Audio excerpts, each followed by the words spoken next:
2 Christmas Eves ago that he had something in his apartment that kept messing everything up. It would completely take stuff off walls, smash it, all this stuff, right? So being the friend I am, I said, well, I'll come and I'll set up a cam. So I set up the cam and went home. And then a number of hours later, maybe 4 hours later, he calls and he says he went down for a nap and he got up and the apartment was all a mess again. Everything was smashed. And I was like, oh boy, and the camera was right like where it needed to be. So I'm going to see this action. So despite being Christmas Eve, I run over to his place. Yeah. And I get the DVR unit and I don't let him watch it. Something told me not to let him watch it. So I watched that DVR and what I saw was...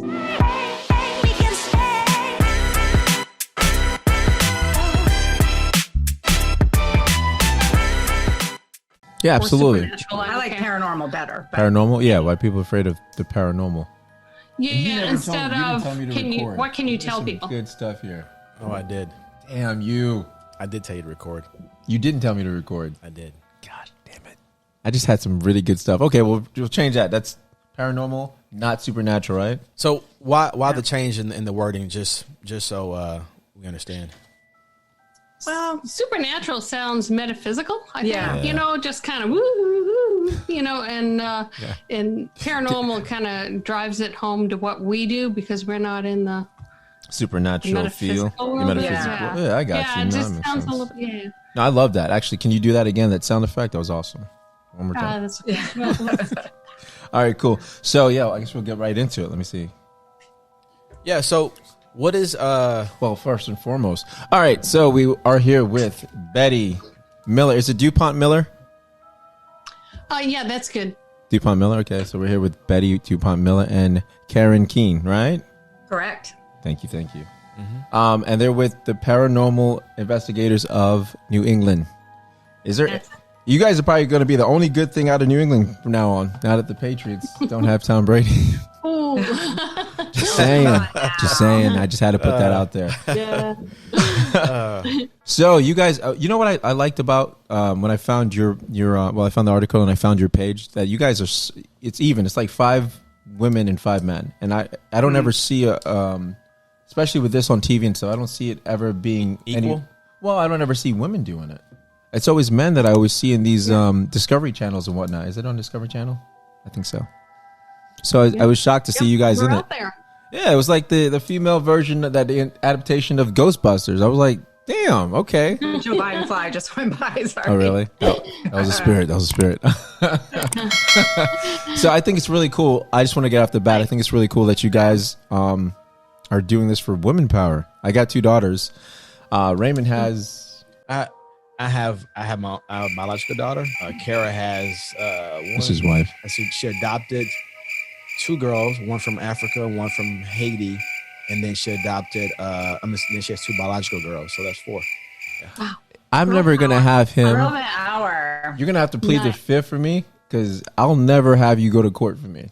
You give up everything. Can we get their social too?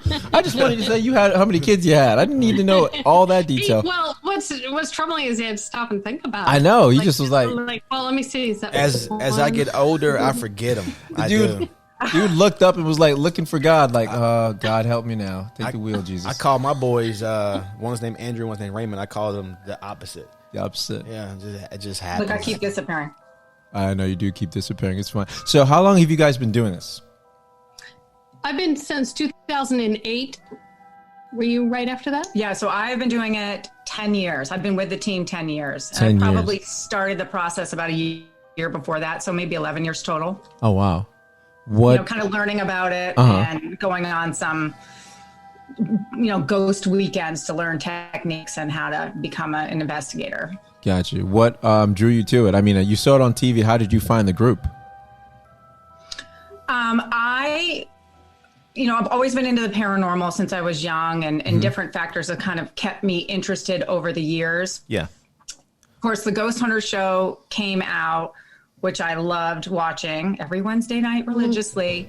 And found out that they would offer where you could go and investigate with them. So I signed up for a weekend, went, attended all the lectures, really liked the science behind it. And that's where my brain goes, is I like the equipment, I like capturing evidence. Gotcha. And so after I attended a couple of those, I asked them, how do you become a real paranormal investigator? And they said, find a group. And I started searching in the state of Vermont, and I found Paranormal Investigators of New England, and I absolutely loved their website. You know, that they were science-based, no, hoodoo, voodoo. Yeah. And sent an application in, and that's where it all started about 10 years ago. Karen, can you go into the science? When you say science, what do you mean by that? So what I like is being able to capture evidence on pieces of equipment. You know, actually getting recordings of voices that you wouldn't hear with your ear. Gotcha. I like the fact that EMF detectors, that there's a change in the energy of a room when spirit presence is there. You know, we can actually use devices that record electromagnetic frequencies, and they will show changes when there is, a spirit energy around. Yeah, I've seen that. Like the room temperature goes cold, right? In certain spots, you have cold spots. Right. We're not interested in, seances and Ouija boards and anything like that. We're all data driven. Data driven. Okay, you don't think do you think there's any validity in the Ouija boards? Just out of curiosity, this is just something I'm throwing out. Well, I think anything can be a Ouija board. I don't think that the Mattel factory or whoever it is puts out haunted boards per se, but it's just all of a sudden people are using it as a tool. And when you use something as a tool to communicate, if you keep knocking on the door, something's going to answer. I agree. And especially in a group, and there's that energy. So I don't think it's the board itself, but it is the way that people work it and apply it. So it's all about intention. 100%. Gotcha. So basically, about intention. What you put out, you basically get back in a sense. Right. In a sense, yeah. So what would you say? Okay, I know it's 10 years ago, and for you, Karen and Betty, you said how? For me, it was 2008, so it was 12 years ago. 12 years. Okay. Do either of you remember your first case? Was it scary? Was it exciting? What was the case about? Honestly, I don't remember my first case. I know it was a residential case, but I was so worried about doing everything right and fitting in that I have to admit, I think it was pretty unremarkable. But little things. I was so into, like, they wanted the newest person did all the taping down the cords. They wanted the newest person to be the person who lugged all the stuff in. Gotcha. And which we don't do that now since I took it over. But she's on the top of the totem pole. I see that now. Yeah. I taped down those electrical cords and everything so much you could not even pull them up, and somebody finally had to tell me to stop. But I was like trying to just do it right. Yeah. But it wasn't an exciting case because it takes a lot of cases to find something exciting. So that one just wasn't one. But there's certainly, after 12 years, we got our share. So how many cases have you done in all these years? Gosh. Hundreds. I mean, and very few, are on our website because we don't post anything that's residential. It's completely confidential. So if you were to go to our website, see, I told you about that. You're seeing commercial properties and properties that we've been given permission to post, but you'll never see on our website the homeowners and the countless properties that we've been to help folks out. Is that for resale for homes, or is that just because they want to keep the care? No, it's to solve problems. I mean, we get contacted by homeowners all the time because they believe that they're experiencing paranormal activity. Yeah. They may be frightened. They may be just wanting answers. They want to be validated. So we come in and try to either figure out a logical explanation for what they're experiencing, or we do our investigation and can actually validate what they have going on. And for some folks, that's comforting just to know that they're not losing it, Right. Yeah. Gotcha. I saw in your equipment list that you guys use, the least scientific one was the teddy bear. Yeah. Oh no! Wait, that's good. That's loaded with goodies in that teddy bear. I'm just messing with you. It's got like what motion detector and whatnot in there, and infrared. Does it have infrared or no? I forget. No, it has motion detection. Motion detection tank. Yeah. Mm-hmm. Got you. Yeah, that's actually another member's bear, who I think the dog has eaten it up since. But, oh my gosh, that's pretty funny. Yeah. Do ghosts know they are dead? You know, there's really no way to prove that. Mm-hmm. I don't know. What do you think? I assume every once in a while you see evidence or not evidence, but somebody on our team who has more abilities, which we don't normally get into that, but we do have some people that are sensitive and will say they don't know they're dead. That's not a path we typically go down. Okay. We're typically there just to determine if there is paranormal activity. Yeah. Mm-hmm. So, but that's a good question, and that's actually the big question too. Is not only is there life after death, but do you always know you're dead? Right. And some of the hauntings that happen may be residual, where say a Civil War soldier just keeps repeating the same pattern, walking through a field, may not know anything different. But there's been cases where questions have been answered, and you get a response on a microphone that seems that they know that they're no longer there. So that's something that's impossible to prove. You can have tons of theories out there, but I don't know. I'm mixed on that. How do you guys get rid of them? I mean, do you tell them to go to the light or they to pass on, or it's not within our capacity to get rid of them. Yeah. That's not what we do, and we tell clients that what we're there for. We're that step on the ladder that says, is there activity or is there not? Because people will go, well, there's stuff happening and I feel crazy, and I just they tell people about the activity, and people say, oh, you're just you're imagining it. And so what they want is for somebody to come in and say, is there or is there not activity? And then we give them everything at the end of the review, everything we have from film footage to what we use for equipment, what happened, and the summary is, do we believe or not that there's activity? So we're just that step in the ladder, and they can then get a medium, get a priest, do whatever sage, whatever they want. Right. Gotcha. Yeah. Gotcha. So so we're investigating the paranormal claims. It takes somebody else beyond us to rid spirits or do whatever. Right. Gotcha. Because you're just tackling the scientific part of it. So you just verify and make sure that you are not crazy, you're sane, and you really do have something going on in your house. And then do you like direct them to the people that can help get rid of the ghosts, the spirits, or whatnot? Or we do have some. You mean people in our contacts? That we can refer them on, and then sometimes we go to someone's home and we don't find any evidence of paranormal activity, but we find certain parts of their home have high EMF, air conditioners, bedside alarm clocks that can put out a high EMF that can cause some paranoia, some symptoms that people may feel are paranormal, but once those are corrected, electrical problems, things like that, once those are corrected, then the paranormal activity is gone. Dissipates. Gotcha. Is gone. Gotcha. Right. Not everything is a haunting. Is there a difference between a ghost and a spirit? Good question. To me, there's not. To me, there's become so interchangeable that people use them so much together that I just take it as one, because I think they all mean the same thing. They're trying to drive home the point. What they call it, entity, spirit, ghost.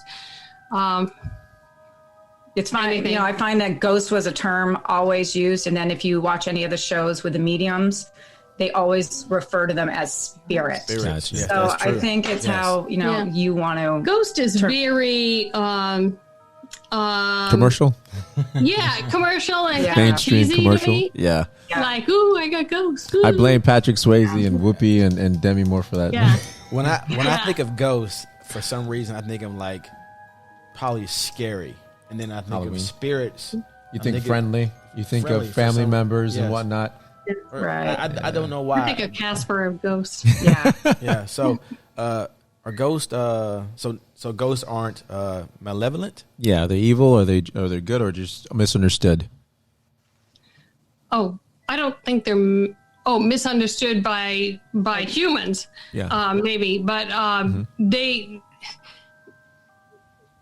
I would say that they're a mixture. Okay. And they're just like humans are. We're a mass bunch of people that are good and bad, or what have you, and it's just the same, but they're just in a kind of a different maybe dimension. If you want to think of it that way. So it's a variety. Variety. Wow. So you haven't encountered some bad spirits or ghosts, Right. And there's theories out there that spirits are, obviously walked on this earth as a human at one point. Mm-hmm. But then there's other entities out there that were never human. So that's the darker side. And do you refer to them as demons like we do, or I do, or no? You stay away from that. That's a tough one. I typically stay away from those. She's done a little bit darker cases. I'll let her answer that. Well, we don't. A lot of people think right off that there's a spirit in the house. Oh, it's a demon. I got Beelzebub or whatever in the house. So in going into it, I know if it's going to be bad because they'll send a request for an investigation. It'll say there's scratches, there's bruises. I'm sick. When they start listing all the heavy stuff, not just footsteps and everything, I know we're going in a direction that is going to be a little more intense and has the possibility to be more on the demonic side. There's very few that are really demonic, though. So I let the investigators know, and then whoever wants to be on that type of case, they can. But there's some people who want to investigate that, and others who want to stay away. Yeah, I was going to say, you want to ask something? Go ahead. Okay, good. I follow you after this. Okay, one. cool. Yeah. How nice of you, kind sir. You guys work so well together. Yeah, I know, he's a nice guy. I'm a jerk. He's a nice guy. But so I was gonna say, are you more so afraid to touch on things like that because of a demonic? It could follow you home, or has that happened? Okay. I have had something follow me home. I did not feel at all it was demonic. In fact, all of us really on the team have had that experience. Usually doesn't stay in your home for long. We kind of have little techniques we do before we get in the car at the end of an investigation. But the demonic stuff, I have always stayed away. Mm-hmm.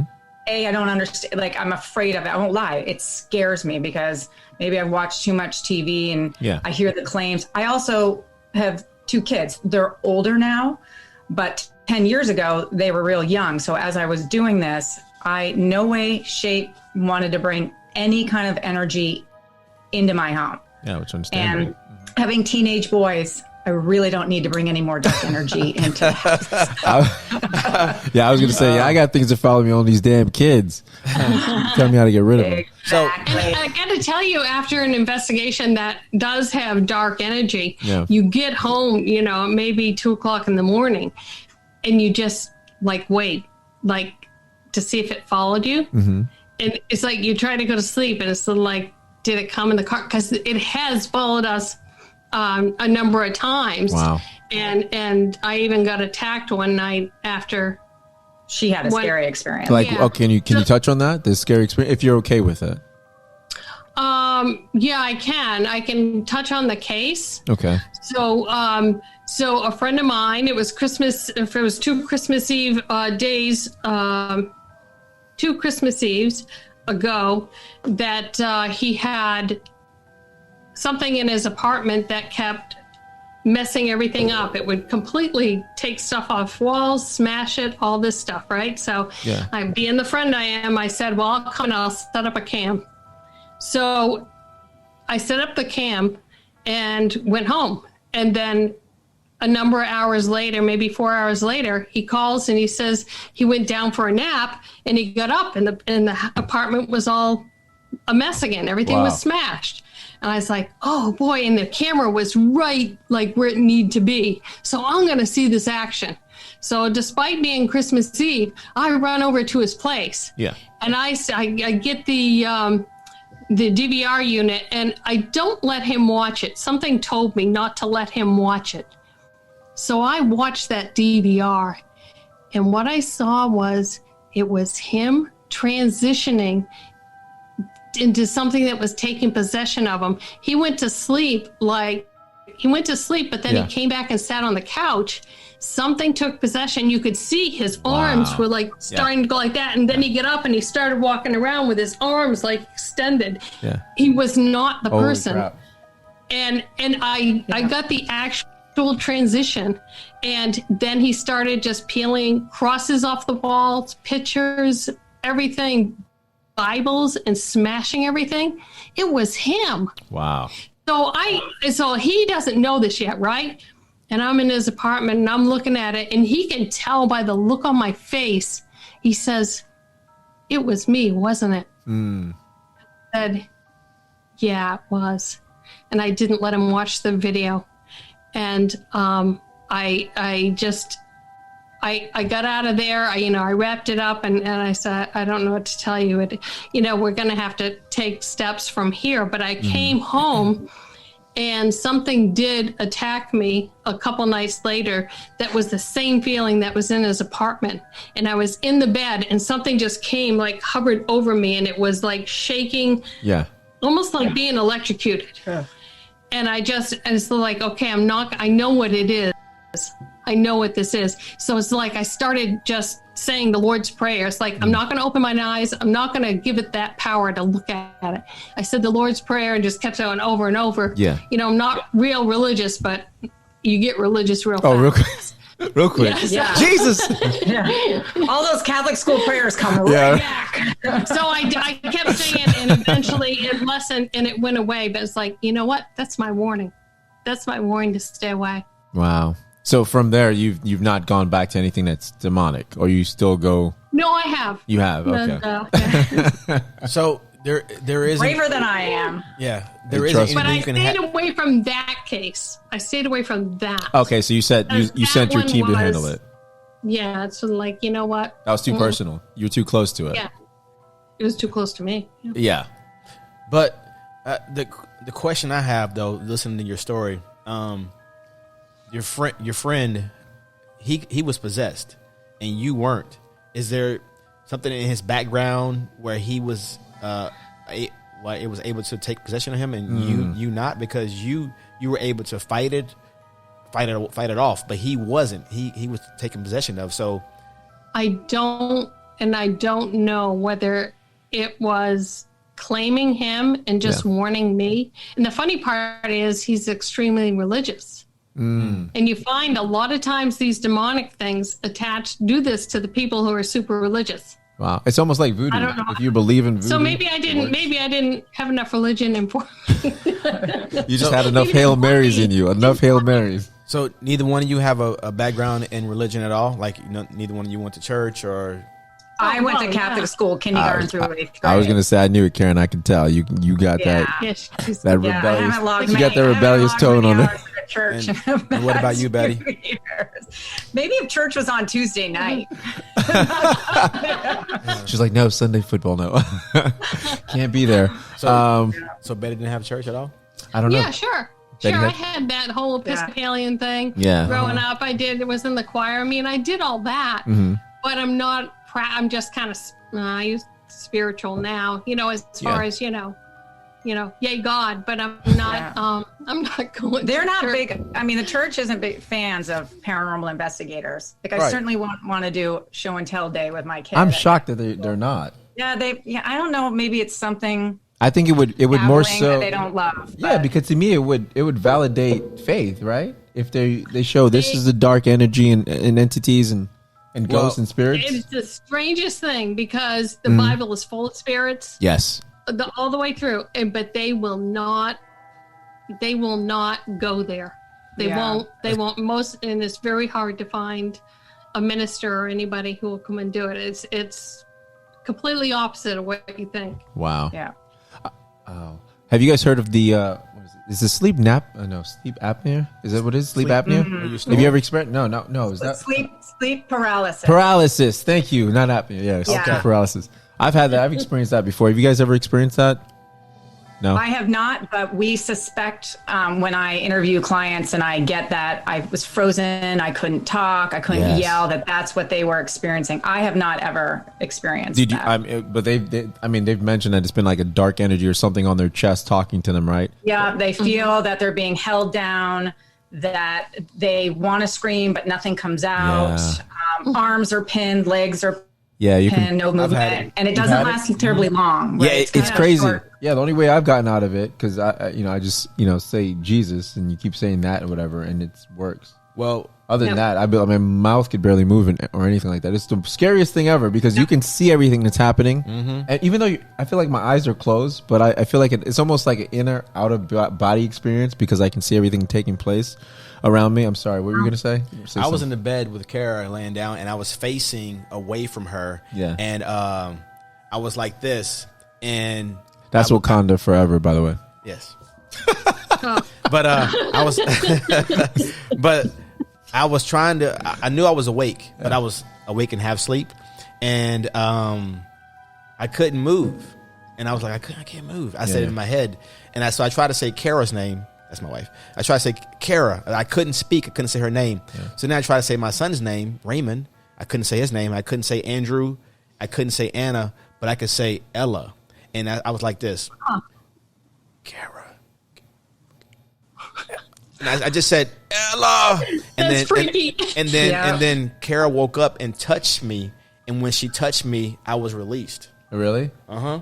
And I was like, did you hear anything? To me, I heard I heard something evil on me saying something. I didn't hear anything. Wow. And my twin brother, he had the same experience. Let us know when you want us at your house. Oh, yeah.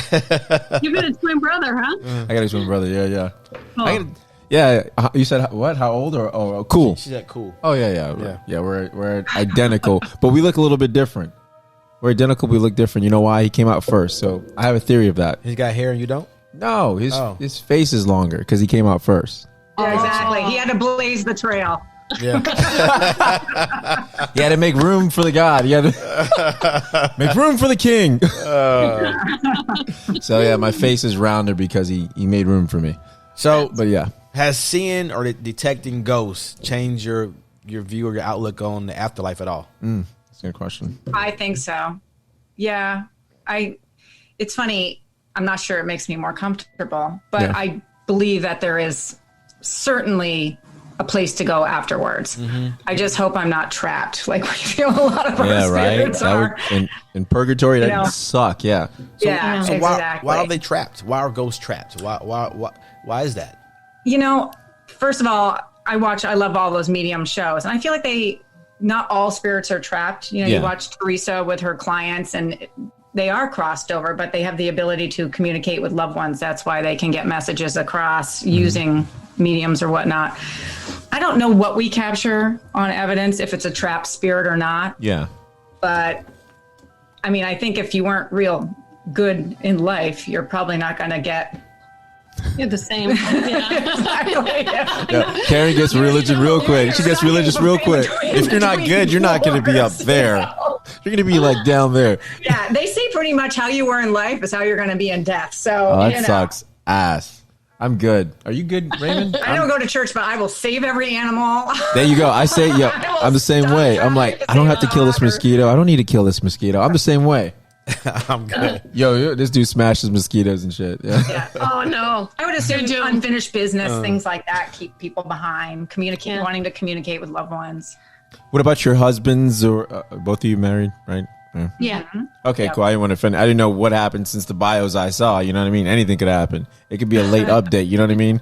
I know. I need to update those. I know. It's pretty old. Yeah. I'm like, oh, okay. So your husbands, what do your husbands think about this? Or are they involved in the team as well? No. Well, for my husband, he's an airline pilot. Oh, wow. And I think in the beginning, he just humored me. Got you. Like when I started this, it's still like, oh, isn't that cute? And then I think he just and then he started hearing my evidence. And then he's like, because I really don't think he believed at all. And now when I go to sit down to watch TV with him, he'll put a paranormal show on. And he'll say, it's for me, but I know it's for him too. So I got him hooked.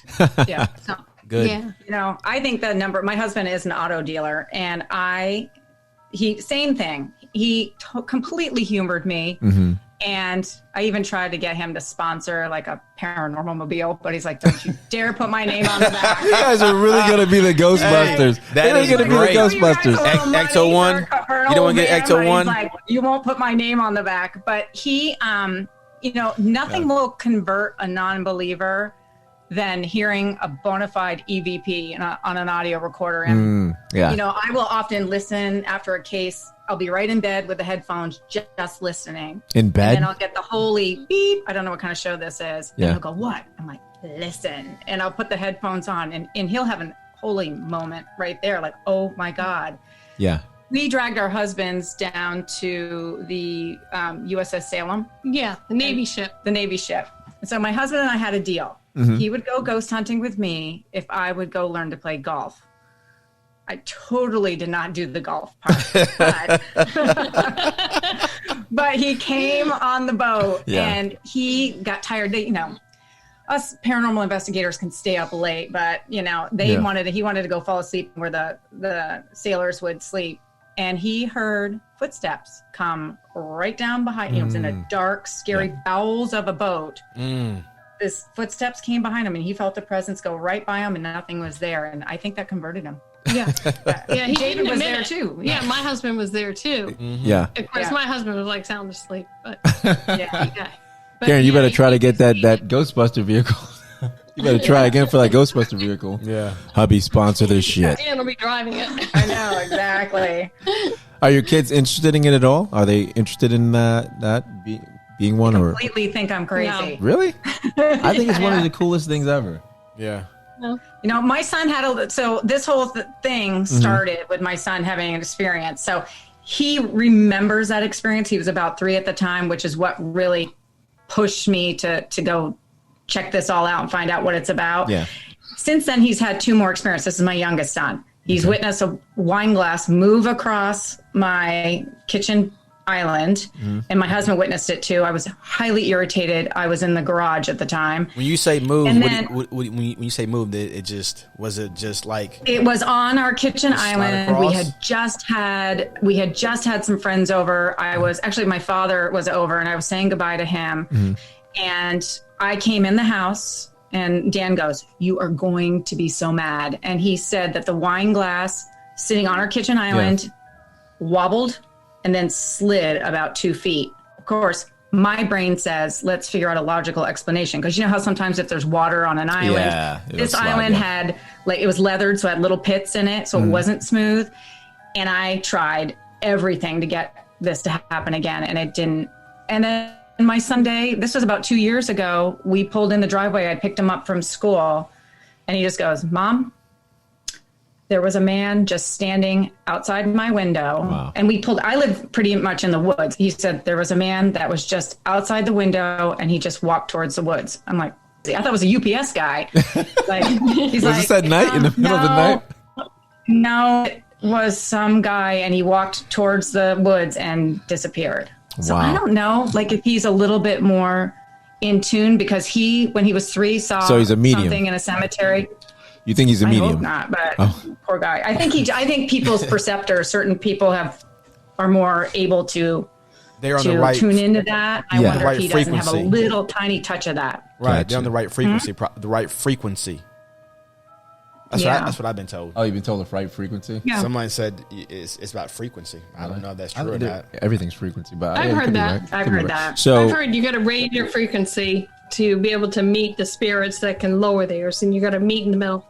So you're kind of onto that. Well, how do you raise your frequency? I have no idea. I know. I think it's in your, you got to lie there and think about almost a trance-like state, and almost as if you're in an elevator going up, but it's just in your mind. I don't know. For a split moment there, Betty, I thought you were going to say you got to get tinfoil and you got to put it on your head. Make little antennas. Yeah, exactly. I was like, is this from Signs? I was like, okay. I was like, she was cool until she mentioned the tinfoil. I'm just kidding. Karen, going back to what you said and touching on that, was this before you were, because you sounded like you were doubtful. Is this before you joined the paranormal group? Yeah, before I joined the group. All this took place? Again, I was always interested in this stuff. My favorite show growing up was In Search Of. So anything to do with ghosts, Bigfoot, aliens, loved it. Aliens. And love all that stuff. It was interesting. And so, and I read as a young, even younger person than I am right now. Don't ask my age. I'm not. I read all the, so Vermont has this great author named Joe Citro, and he writes all about Vermont folklore. So I read those books, and I certainly loved there was a couple little ghost stories in my family that I made my grandmother repeat constantly. But one of the things I did read one time was young kids can really sort of be open to that thing and don't dismiss it. That's why you'll hear a lot of claims like my 2-year-old, my 3-year-old, sees things, has invisible friends. I happen to be in a cemetery. It's a very small cemetery that my grandmother was buried in. And I was fixing the flowers, making sure it looked good. I had my son with me. He was about 3 at the time. And just out of the blue, he goes, "Mom, can I go play with that little boy over there?" And I'm seeing 0. There is nothing there. This cemetery is rural Vermont. What time of day was that? It was probably, we had just left a birthday party. It was probably 3:00 in the afternoon, broad daylight. And I, like I said, I was focused on fixing flowers. He's kind of hanging around me, and he says this statement to me. And of course, that little voice in me is like, but then that little thing I read, don't dismiss what kids see.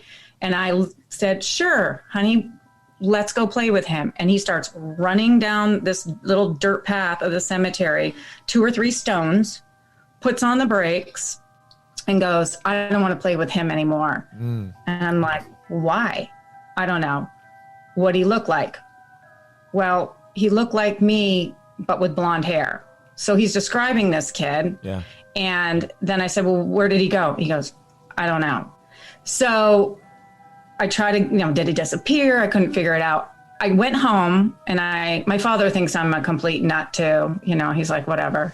I tell my mother this story. My mother tells my dad this story. Apparently after I left, the next day, apparently there is a young family member long before my dad was born that is buried 2 stones down. He died of influenza when he was 3. Wow. So it'd be like my dad's half brother or something like that. But the fact that this child is buried 2 stones down, which is exactly where Ryan said it put the brakes on. It's just interesting. So that got my brain thinking. Yeah. And the fact that my dad was interested, I was like, ooh, there's something to this. That started. Then I'm online looking for how you learn to be a ghost hunter. So that story just gave me chills. It was, like, whoa. Hey, Betty was like, hey, Karen's got some stories. That's what she said. She was like, I gotta have Karen. Karen's got some stories. Oh, man. What about you, Betty? Do you have any tales like that besides the attack that you suffered? Anything on compare? Well, yeah, I do. And it's funny because I was never interested in the paranormal until I was like in my later teens. And it was just something that wasn't on my radar. And until I was in an apartment when I was 19 in Exeter, New Hampshire.